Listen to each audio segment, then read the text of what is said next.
Vós, Senhor.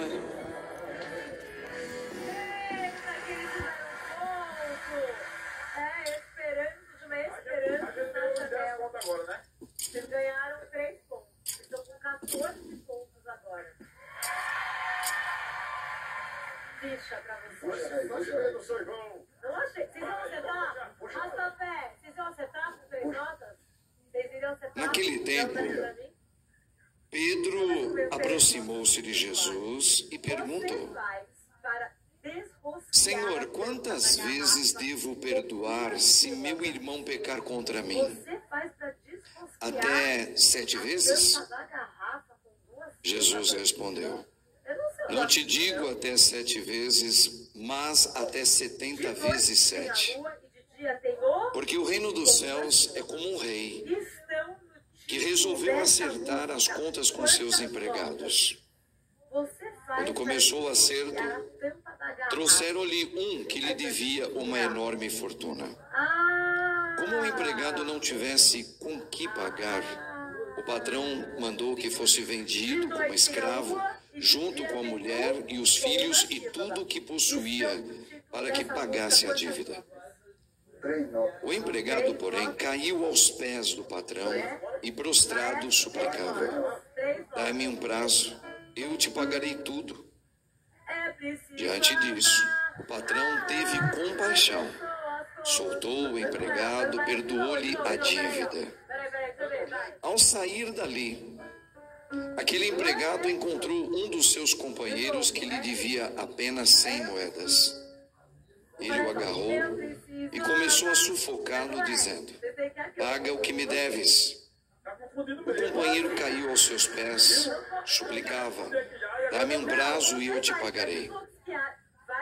Mas o empregado não quis saber disso. Saiu.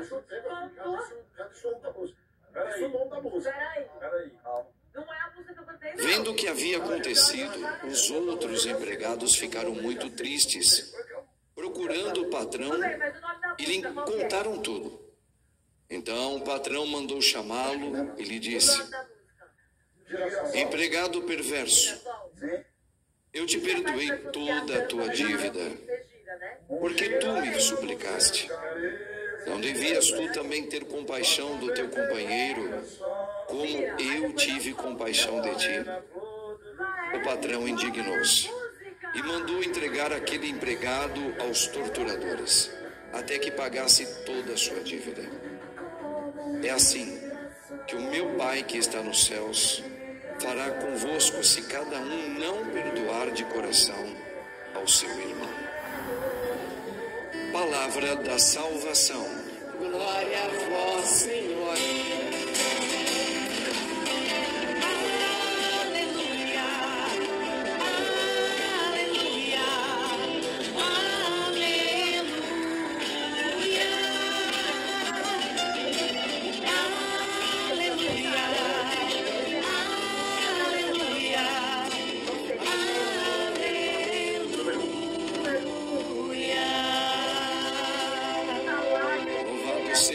De nosso Senhor Jesus Cristo. Para sempre seja louvado. Rogai por nós, Santa Mãe de Deus, para que sejamos dignos das promessas de Cristo. Amém. Podemos assentar um pouquinho, irmãos e irmãs? Vamos fazer uma memória rápida da Sagrada Escritura, de um assunto que interessa muito a você e a mim. Você mesmo.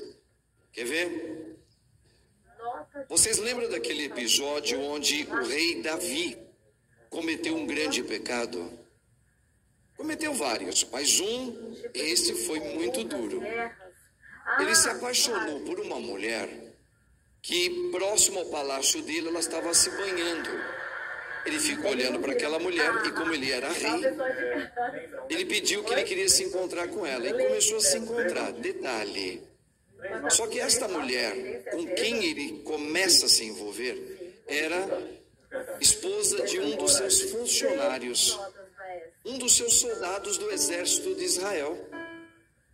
Ela era casada. Deixa eu ver de novo. Mas ele não quis saber. Ele acabou se envolvendo com ela e acabou engravidando a moça. Davi, o rei Davi, tão querido pelo povo de Israel. E foi um ótimo rei mesmo. Bom, vocês lembram a trama que ele fez? Quando ele engravidou a moça, ele começou a fazer algo que é muito próprio nosso, né? A gente quer meio que se desvencilhar do problema. No nosso caso hoje, para quem não quer um compromisso com a pessoa com quem saiu, hoje estão tentando o tempo todo liberar o aborto, para que a gente possa ter relações genitais à vontade, e se caso engravidar, está liberado, está tudo certo. Mas nós cristãos ainda não temos e não teremos nunca a liberação. Nós cristãos. O Brasil é outra conversa, eu não sei. Por enquanto ainda não é lei, por enquanto. Espere em Deus e rezemos por isso. Porém, naquela época, como muitos de nós já fizemos ao engravidar, na juventude, num romance com alguém, e para não dar problema com a família, para não dar problema para mim, eu também estou começando a vida, ainda sou muito novo, eu não estou esperando ter filhos, mas eu tive uma relação, engravidou. E a gente levava em clínicas, tá? Clínicas qualquer, ou tomava algum tipo de chá abortivo. E muitas vezes isso aconteceu. Bom, Davi, ele usou um outro tempero. Ele falou, ele começou a chamar o empregado dele para ir dormir com a moça. Só que esse empregado dele era fiel ao seu trabalho. Se ele estava de plantão, ele não ia não. E Davi falou, mas eu te libero. Mas ele não ia. Para dormir com a mulher, porque qualquer coisa a mulher é sua. O filho é teu. E naquela época não tinha como comprovar filho de ninguém. Bom, tentava isso, tentava aquilo para o homem, o marido dela, e dormir com a moça. E nada do cara ir. Ele era fiel ao rei. O que ele fez? Olha a trama dele. Eles tinham muito combates na época. E quem ficava no pelotão da frente, certamente, fatalmente, se não ficasse muito ferido, morreria. Ele pede para dar uma ordem ao general para colocar aquele soldado, que é a esposa daquela mulher com quem ele saiu e engravidou, para colocar no pelotão da frente. E ele obedeceu a ordem do rei Davi, porque ele sempre obedecia o que Davi falava sobre comando de trabalho. E colocou. Conclusão, foi para o combate, o homem morreu. Então foi um pecado que azucrinou a vida de Davi, como nós também temos pecados, talvez, do passado, que azucrinou muito ou azucrina a nossa vida, ok? Como cristãos. Um belo dia, o profeta vai até a mando de Deus no palácio do rei Davi e conta uma historinha para ele. E nessa historinha ele fala assim, ó rei, o que você diria sobre essa história? E começa a contar de uma pessoa que só tinha um tipo só de sobrevivência, que era um boizinho, até que outros vieram até aquela pessoa, roubaram o boizinho dele, sendo que essa pessoa que roubou tinha condições de tinha um rebanho enorme, mas utilizou o rebanho daquele que nada tinha, roubou, pegou, matou, tirou o sustento daquele, e aquele caiu em depressão e morreu. Aí perguntou para o rei Davi, o que para você parece isso? O rei Davi deu a resposta imediata. O cara que roubou esse boizinho único na vida dessa família pobre, sendo que ele tinha condições de pegar um do seu rebanho, e levou esse homem à desgraça econômica. O homem entrou em depressão e morreu. Esse homem que fez isso deve ser preso, ser condenado à morte, porque o que ele fez não tem perdão. O profeta então respondeu imediatamente, depois de ouvir o que o rei respondeu, diz, pois este homem, ladrão, és tu. Deus pediu para te dar esse recado. Então ele entendeu que era sobre o pecado que ele cometeu, que acabou com a vida daquele homem. E aí, o que fez Davi? Davi entrou em depressão, gente. Se vocês lerem lá os relatos, tá? Primeiro rei, segundo rei, vocês vão ver isso. Ele entrou em depressão, ele ficou mal. Ele não conseguia mais, ele falava, eu não tenho perdão, realmente eu não mereço o perdão de Deus. Ele começou a se emagrecer, se enrolou em saco tirou a roupa, ficou descabelado, deixou a barba crescer. Ele ficou mal. E pedia com clemência que Deus o perdoasse. E Deus o perdoou. Então nós estamos dentro de uma questão hoje, nesse domingo, nesse primeiro dia para nós, onde Deus fala do perdão. Só que o perdão não é uma coisa só que, tá bom, agora eu decidi perdoar. Não, a questão não é essa. Quando Cristo, veja que Deus não tem matemática, né? Pedro vai lá e fala de números. Se o meu irmão pecar contra mim, quantas vezes eu devo perdoar? Até 7 vezes? Olha, os judeus são muito rigorosos em quantidade, em fazer coisas, tá? Em cumprir mandamentos. Os judeus, eles são craques nisso. Veja a resposta de Jesus. Eu não te digo 7 vezes. O termo que Cristo vai utilizar significa, na tradução, sempre. Que o teu irmão pecar contra você, seja lá o que ele fez, seja o que for, perdoa sempre. Tá? Então, para Deus a matemática não existe. Porque Deus não tem essa matemática igual a nossa não. Tá bem? Agora vamos lá. Como se dá o perdão? O perdão só pode acontecer quem tem aquela velha deixa que nós falamos no domingo passado e retrasado.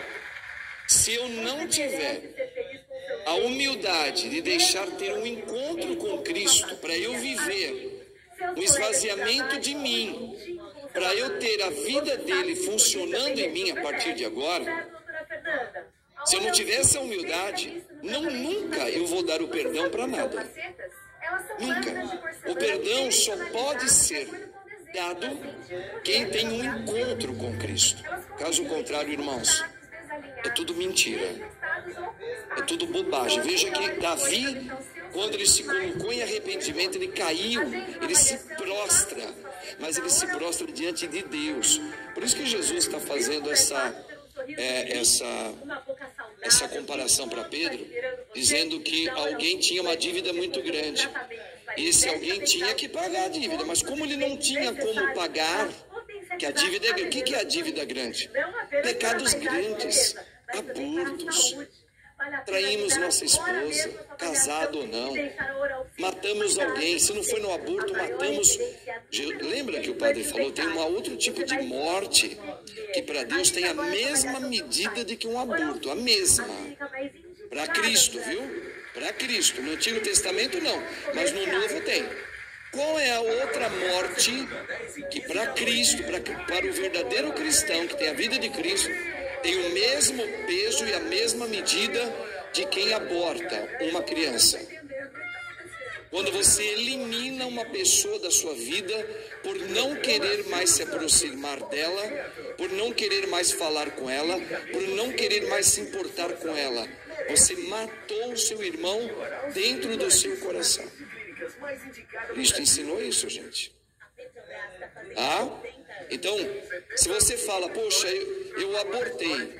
Eu nunca abortei, glória a Deus.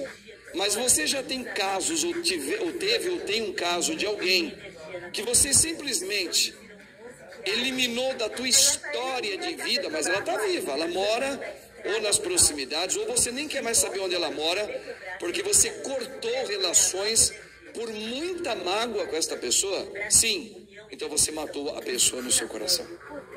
Para Cristo tem o mesmo peso e a mesma medida do que um aborto de uma criancinha, que é horroroso, tá? Então, para a gente entender que no Espírito de Cristo tudo muda. O Antigo Testamento todinho não teve a interpretação que Cristo dá. Então, como é que eu vou perdoar? Porque as faltas nossas, a gente faz uma medida matemática. Eu nunca abortei. Ótimo. Eu nunca matei com armas de fogo, nem atropelei ninguém, nem por acidente, nem... Ótimo. Olha, padre, eu sou casada na igreja, eu nunca fiz o adultério em relação ao meu matrimônio. Ótimo. Veja que são pecados muito